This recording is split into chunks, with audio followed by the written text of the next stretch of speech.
Donald Trump menace l'Iran et lui donne 48 heures pour réouvrir le détroit d'Ormuz.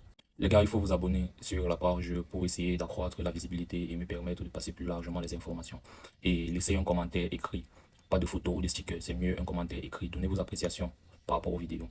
J'étais de disant que face à cet ultimatum de Donald Trump, l'Iran n'est pas resté sans réagir.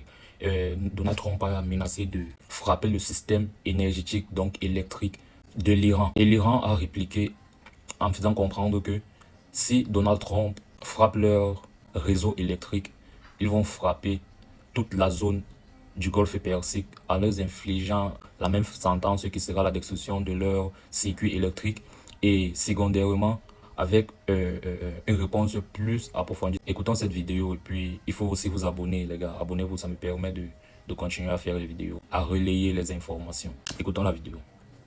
Et la guerre au Moyen-Orient qui entre dans sa 4e semaine sur fond d'escalade puisque le week-end a été marqué par l'ultimatum de Donald Trump au Mollah. Si le traité 3 d'Ormuz n'est pas rouvert, dit-il, il frappera les centrales en Iran.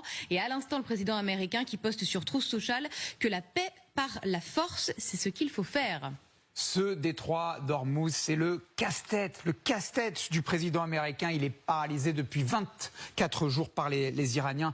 Donald Trump perd patience. Regardez ce qu'il a posté. Si l'Iran n'ouvre pas dans les 48 heures le détroit d'Ormuz, les États-Unis frapperont et détruiront les différentes centrales électriques, en commençant par la plus importante. Message reçu 5 sur 5 par Téhéran, qui promet évidemment de répliquer la correspondance en Iran de Siavosh Ghazi. Si jamais les États-Unis, le président Trump met à exécution ces menaces de frappe contre les centrales électriques iraniennes, eh bien, il y aura des conséquences à la fois pour les monarchies arabes du Golfe Persique, mais aussi pour Israël, et que le détroit d'Ormuz sera totalement fermé au trafic.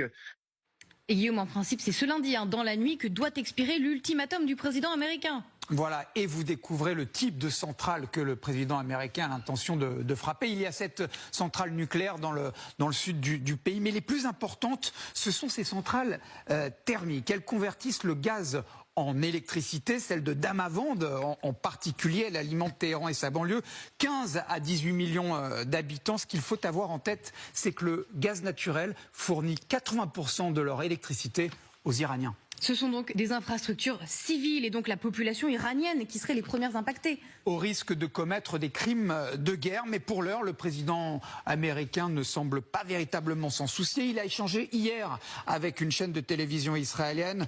Vous verrez bientôt ce qu'il adviendra de l'ultimatum sur les centrales électriques. Le résultat sera excellent. L'Iran sera totalement anéanti et cela fonctionnera à merveille. Alors bluff ou pas bluff, Scott Bessent, son secrétaire d'État au commerce, était interrogé hier par la télévision américaine. Le président cherche-t-il à mettre fin à cette guerre ou à intensifier le conflit? Encore une fois, les deux ne sont pas contradictoires. Parfois, il faut assumer l'escalade pour désescalader.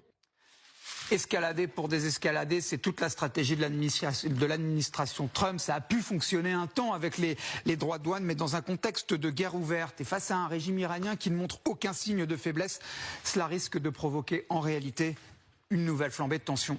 Franchement, Guillaume, on a le sentiment que l'escalade est inévitable. Au-delà du terrain, je propose de jeter un œil sur les réseaux sociaux. La guerre dans le champ informationnel, ça compte également. D'abord, ces images diffusées par des tout proches du régime iranien.